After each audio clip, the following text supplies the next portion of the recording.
Good afternoon, Tommy from Golden Painting Studio here. I just got an amazing gift. In fact, I've had a few recently. Over the last year and a half, people have just been amazing to me. I'm really grateful. However, something arrived today. In fact, two things have arrived. One virgin pot of HMG manufactured Citadel paints. Oh, amazing. One collar manufactured snakebite leather Citadel paint. Both untouched. Now, I was asked a question.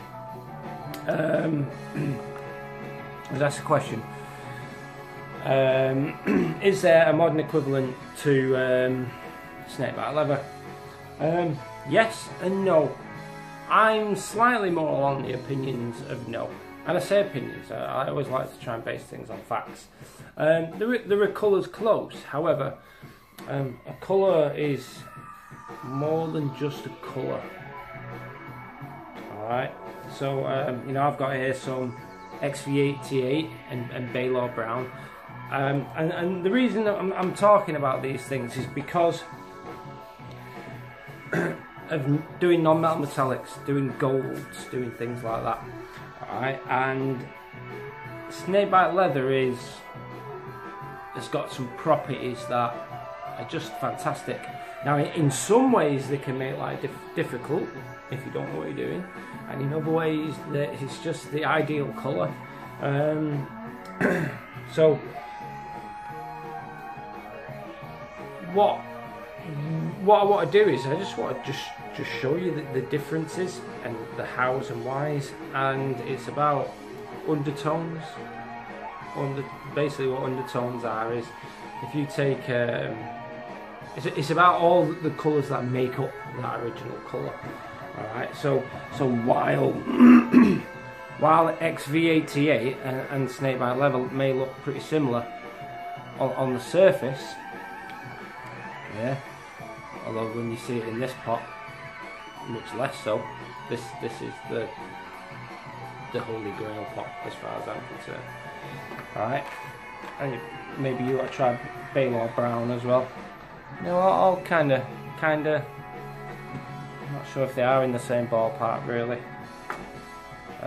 However, here I've got my trusty palette board, which uncharacteristically I've sprayed white, because we're going to have a look at the way the colours change as we draw out, basically as we filter the white, and you can then see all the undertones essentially. But I'm not going to open this virgin snakebite leather, no way, when I've got an old busted pot here, so I'll be having that. I've got this incredibly crusty, it's yeah, it's not good. It's a little scatty. Yeah. Paul from Australia sent me this. It's just never been touched. So yeah, we'll use a little bit of this, and we're gonna have a look at the difference. All right. So let's see if we're gonna angle you down. You don't necessarily need to see my. Oh, it's falling. How's that? Brilliant. So, what we'll do is, so we start at the beginning. The beginning being good old 80s and 90s. This is not the first manifestation of a games workshop paint. There was a range before it. So, what I'm going to do is, I'm going to go from thick, and then use a little bit of water. Draw it all the way out, maybe with my finger, just give it a scrape. There you go. You see there's something quite warm about that colour, isn't there? Something quite warm indeed. And then let's go to virgin collar snakebite leather. I've never actually tried the difference between these two, but as far as I know, they were always pretty damn close. And there we go, on we go. By the way, if I'm wrong about some of these manufacturers, please feel free to correct me, because at the end of the day I love learning. I love learning about all this, all the processes. I love learning about why people made the choices they make when it comes to manufacture. I just love it. I just love it. Here we are on XV88. Now, XV88 at the moment is my go-to base coat for non-Mets. Snakebite leather isn't normally a go-to base coat, but is an essential ingredient for me. However, because it's so rare, I tend not to use it as much, and I use the new range of Citadel paints, because they're pretty damn good for a lot of stuff. Simple as that, really. So I'm just going to draw this out a bit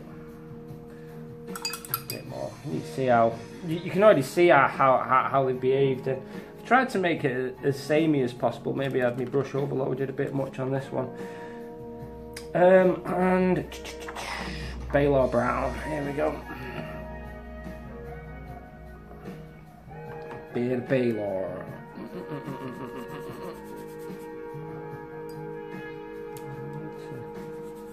There we go.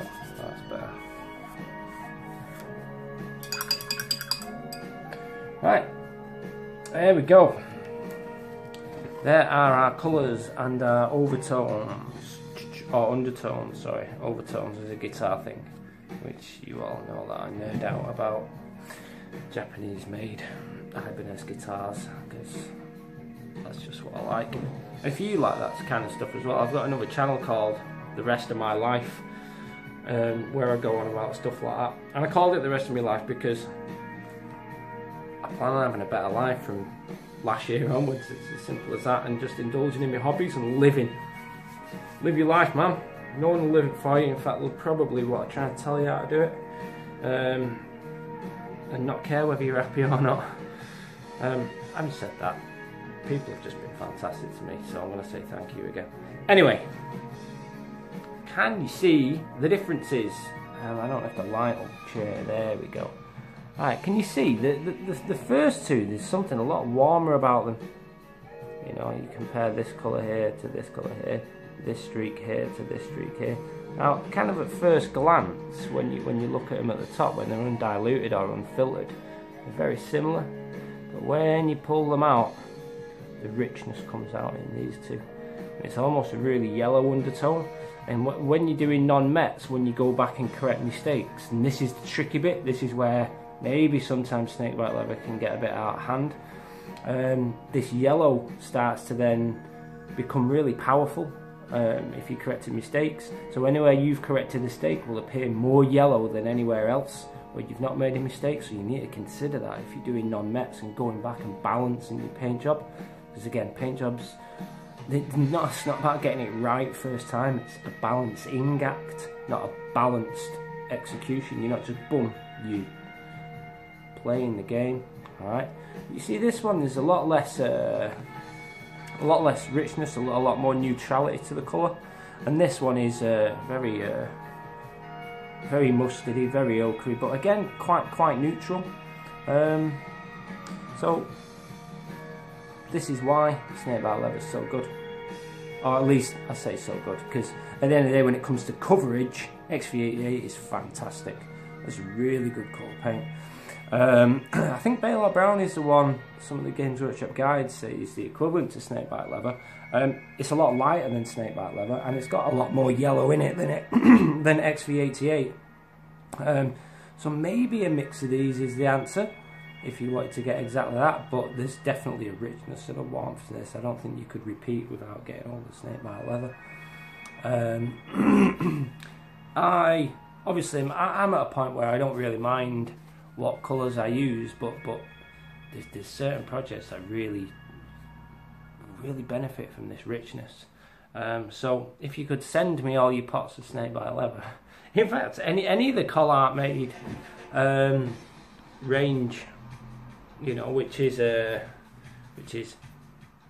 these pots and these pots. Is that it?